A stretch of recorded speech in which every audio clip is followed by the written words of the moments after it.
menurut hemat saya apa yang terjadi terhadap Mas Roy Suryo, Rismon, Dr. Tifa, dan Fadila ini adalah satu bentuk pembungkaman terhadap suara-suara kritis, dan ini sebenarnya melanggar hukum karena kebebasan orang untuk mengeluarkan pendapat itu dijamin oleh konstitusi.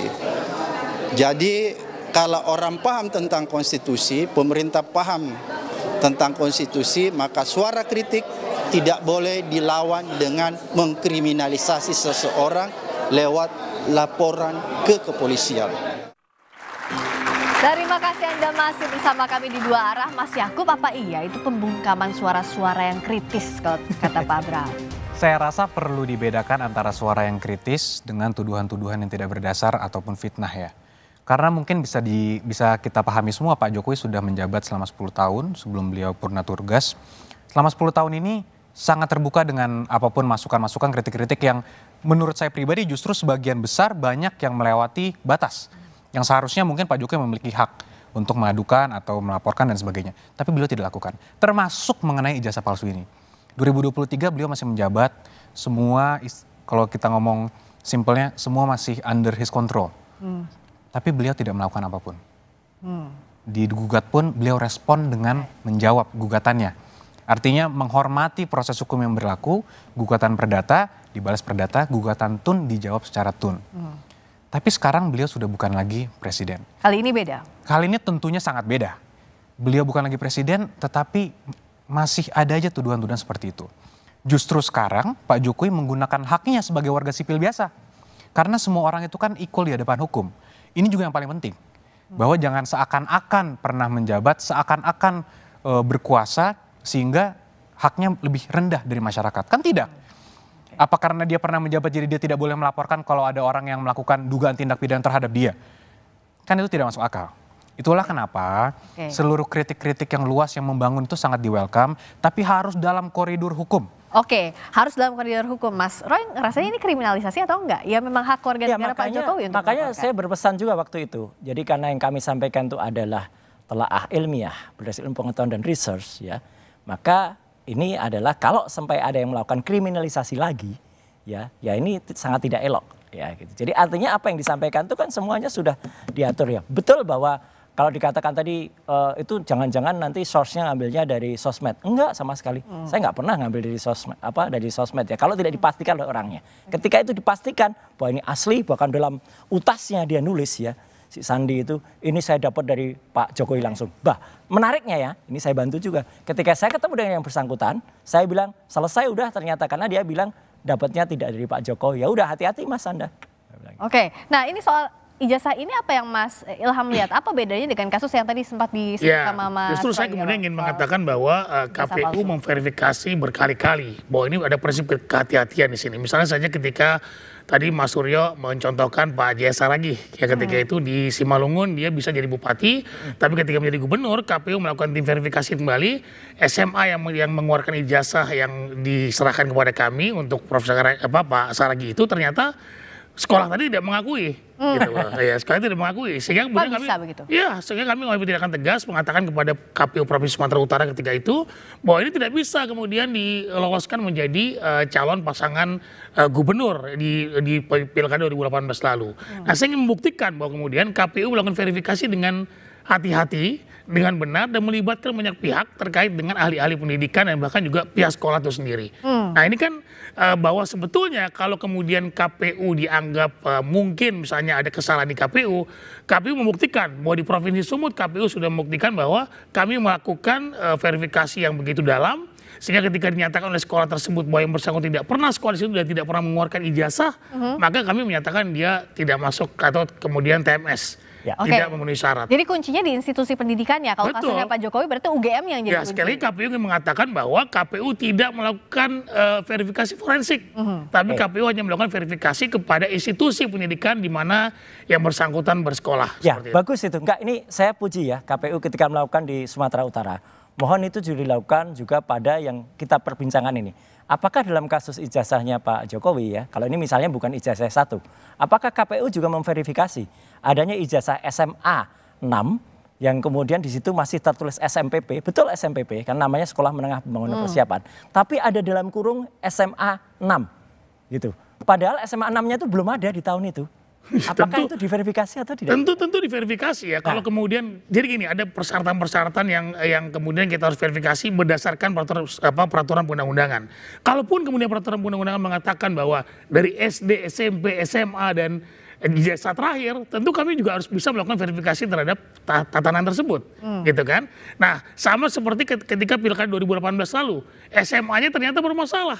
Kami katakan bahwa SMA tersebut menyatakan bahwa yang bersangkutan tidak pernah sekolah di sini dan ijazah ini tidak pernah dikeluarkan oleh sekolah tersebut. Maka kami menyatakan tidak memenuhi syarat. Oke, artinya kalau track recordnya Pak Jokowi clear dari dari Bupati Wali Kota Solo, kami melakukan verifikasi ulang, tidak lantas kemudian menggunakan data yang pernah dilakukan oleh KPU sebelumnya.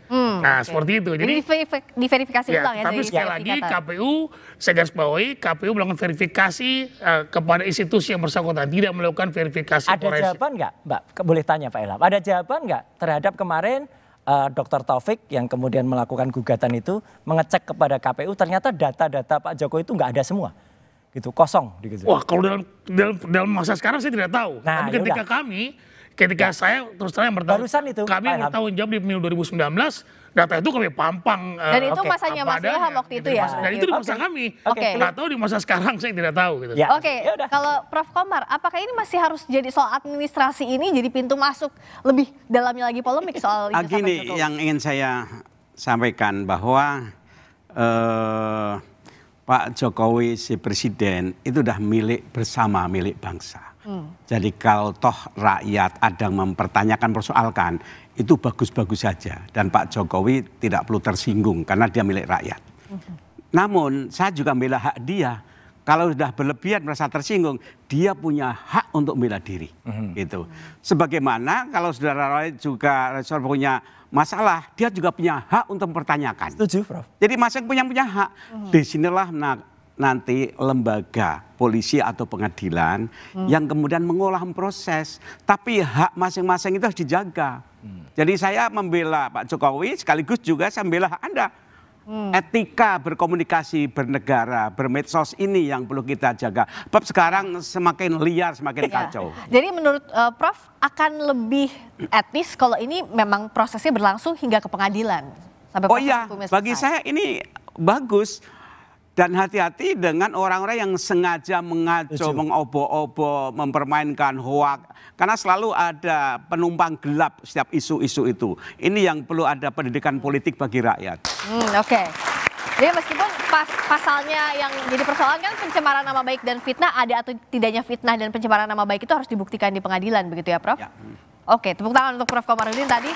Hak warga negara, Mas Yakub. Artinya ya kalau sekarang Anda siap untuk membongkar buktinya di depan penyelidik sudah dibuka itu ijazah, semua bukti-bukti yang dipunyai oleh Pak Jokowi. Iya, sudah diberikan. Kemarin juga sudah Pak Jokowi membawa langsung karena kami juga sudah menduga akan diminta, sudah dibawa langsung ijazah SD, SMP, SMA hingga kuliah.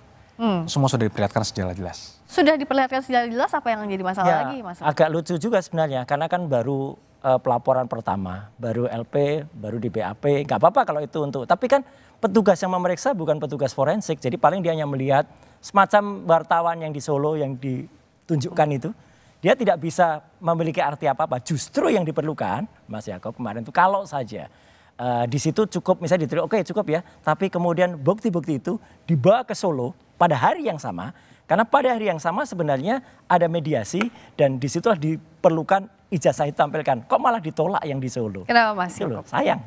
Untuk yang di Solo kebetulan karena itu ditangani oleh rekan kami yang lain, secara kode etik kami tidak bisa mengomentari, Mas. Tapi mengenai barang bukti, apakah ijazah nanti kenapa diperlihatkan hanya pada penyidik, tentunya kami menghormati proses dan kalaupun nanti dimintakan lagi di penyidikan atau di persidangan, tentunya kami siap untuk memberikan. Pasti itu diperlukan. Nah, tapi kenapa sih tidak ditunjukkan langsung aja bahwa ini ijazahnya asli loh? Kenapa harus lewat jalur pengadilan, lewat jalur penyelidikan, dan nanti juga sampai ke pengadilan? Tentunya pertama tidak ada kewajiban hukum Pak Jokowi ya untuk memperlihatkan itu. Dan ini akan menjadi presiden yang sangat buruk Mbak jika ini dilakukan oleh Pak Jokowi. Kenapa? Bayangkan jika ada seorang pejabat atau seorang masyarakat biasa lah yang dituduh.